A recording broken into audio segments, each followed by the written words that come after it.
In the first and second videos for this task, we were first introduced to this big data set over here that showed all these countries and how many medals they won in 2012. And then our task is to understand if any of this demographic information about these countries is a good predictor of how many medals they win, so that we could create a model and then use that model to predict, let's say based on GDP, a country's GDP, how many medals would we expect them to win in the Olympics? And that analysis is what we did right here on this tab. We copied the country and the GDP and the medal count data and created this scatter plot with this regression line right here. And then we computed the slope and the y-intercept of that regression line, and we determined the units of those quantities. And in this part of the video, in this part of the series, we're going to just do a calculation here and then answer some questions about using the information that we calculated. We'll get to the correlation coefficient a little bit later in the next video. But let's look at this first question. It says, according to the equation for your regression line, how many medals should Canada have won? And remember, the purpose of the regression line is to be able to do calculations like this, where if you tell me a country's GDP, then I can tell you how many medals they should have won in the 2012 Olympics. And the way that we're going to do that to answer this question is we're going to just look at the information about Canada here. We see that Canada had a GDP of $1,414 billion, and they won 18 medals. This is the real data, okay? Well, so now we're going to take this GDP right here and plug it into the equation for our regression line. And we just use y equals mx plus b, or in this case, medal total equals slope times GDP plus the y-intercept. So I'm going to do that right here. I'm going to enter a formula, so I'm starting with an equal sign. And again, it's just mx plus b, the slope times the GDP plus the y-intercept. And it gives us 18.39. And that is the prediction from our equation. And it looks like Canada actually won 18 medals. And so that's a pretty good prediction. In fact, if we round this to the nearest medal, it's 18. So we have a pretty good match there. So this next question asks us, based on your answer from question 1, should we be impressed with Canada's performance at the 2012 Summer Olympics? Explain.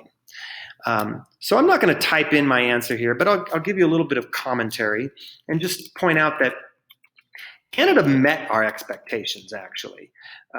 We predicted 18 and they got 18. So that they didn't do far better than we expected. They basically did about what we expected. We might find other countries did a lot better, like this country, for example, right? They have a relatively low GDP, but they got a bunch of medals, more than we would have predicted.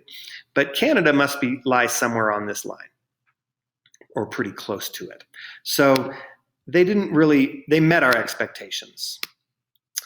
The next question is, what does the y-intercept of your regression line mean in this context, and does it make sense?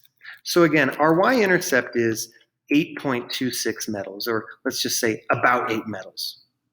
And if we look at the graph, that's like right about here. And it's a y-intercept, so what it means is our independent variable, the GDP, is 0, and the medal total is about 8. So according to our y-intercept, a country whose GDP is about 0 should be expected to win about 8 medals. And so that's what it means. That's what the y-intercept means in this context, it means that a country with a GDP of 0 would win about 8 medals in the 2012 Olympics. And you might, the question, does it make sense? Well, does it make sense that a country, maybe a pretty poor country whose GDP is very small, would they be able to bring home 8 medals? Would they be able to dedicate their resources to training Olympians that could compete and win 8 medals? And that's up for you to decide whether or not that makes sense. I imagine that a country with a GDP of 0 would have a hard time even sending athletes to the Olympics. And then finally, in this video, we're gonna talk about question number 4. What does the slope of your regression line mean in this context, and does it make sense? And this one's a little bit harder because we have this very small decimal number, and then some strange units here. And what it's basically saying is that there's 7/1000ths of a medal for every $1 billion of GDP. All right, 7/1000ths for every $1 billion. And I'd like to think about this number a little bit differently. And I'm just going to do just some little scratch work over here. This is like 7 over 1,000 billions. Okay. Well, 1,000 billions is a trillion. Okay. So 7 over 1,000, that's what this number really is. And that's 7 medals for every $1,000 billion in GDP. So I can do some work here and just say that that's really 7 medals per $1 trillion of GDP.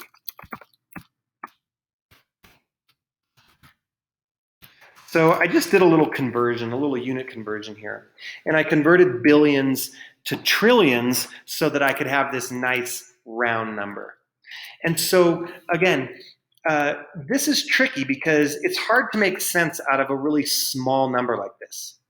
So if we play around with the units a little bit, we can maybe do a better interpretation or an easier, more intuitive interpretation of the meaning of this slope. So what does it mean? 7 medals for every $1 trillion of GDP. It means that if a country, and I'll just slide over here so we can do our sort of rise over run thing. For every $1 trillion more of GDP, a country is expected to win 7 additional medals. So every time a country increases its GDP by $1 trillion US dollars, then we would expect the medal count to go up by about 7. And so that is the meaning of the slope in this context. And does it make sense? Does it make sense that if you increase your GDP a lot, you would win more medals? And again, that's up for you. That's something for you to discuss and talk about in this box right here. Okay, in the final video, we will work on the correlation coefficient.